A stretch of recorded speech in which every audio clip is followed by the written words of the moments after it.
Ce groupe a 4 fois plus de disques de diamant en 5 ans que Daft Punk en 28 ans de carrière. Pourtant en France, personne ne les connaît. Ce groupe, c'est YOASOBI.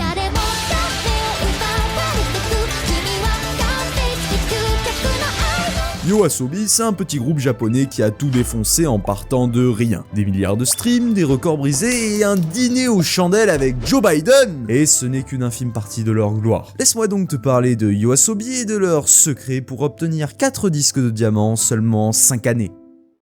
YOASOBI est composé de 8 membres, dont 2 additionnels, comme les remplaçants sur un terrain de foot. Néanmoins, je vais parler seulement des 2 individus à l'origine de YOASOBI. Ces 2 zigotos sont Ayase, le compositeur, et Ikura, la chanteuse. À l'école, Ikura, elle défonçait tout. Au CP, elle apprend le piano et en 6ème, la guitare. Elle y a écrit son premier morceau et même a fait son premier concert. À 15 ans, elle passe des castings, des auditions, dont un pour la plus grosse maison de disques du monde, la Smej. Et elle perd. Elle se fait recaler à des dizaines d'auditions. Les années suivantes, elle rejoint des groupes, fait de la télévision et se fait sponsoriser par la Smej. Ayase, il a une histoire plus compliquée. À l'école, il apprend les mêmes instruments qu'Ikura. À 16 ans, il crée un groupe de rock avec ses copains du lycée, Da Vinci. 2018. Ayase, leader de son groupe de rock, a un ulcère gastrique. Ah, pas de chance. Le groupe est donc mis de côté. Pendant ce temps, Ayase commence à créer de la musique avec le logiciel Vocaloid en utilisant Miku comme chanteuse. Miku, c'est une voix de synthèse d'une banque de sons. Pour mieux vendre le logiciel, car la passion ça va bien 2 minutes, mais il faut bien rentabiliser tout ça, les développeurs de Vocaloid ont créé des avatars pour chaque voix. Il y en a plein, dont la plus populaire est Hatsune Miku. C'est la voix que Ayase va le plus utiliser. Ayase, il compose son premier morceau alors qu'il est toujours à l'hosto et toujours dans la misère.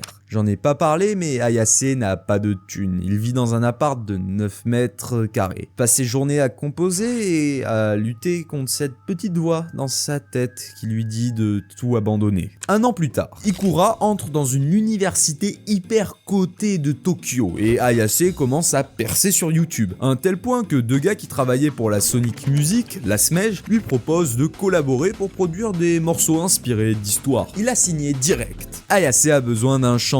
Ah, puisque là, il en a marre de la voix robotique de Miku. Et un jour, Ayase est sur Instagram et il tombe sur 2 vidéos, des reprises de chansons. Il regarde les 2 vidéos, il est impressionné par le talent qu'a la chanteuse. Et la chanteuse, c'est Ikura. Ayase va de suite appeler Ikura et il va la convaincre de former un duo. Ce duo va s'appeler YOASOBI. Mais pourquoi YOASOBI? Vidéo complète sur ma chaîne. Abonne-toi.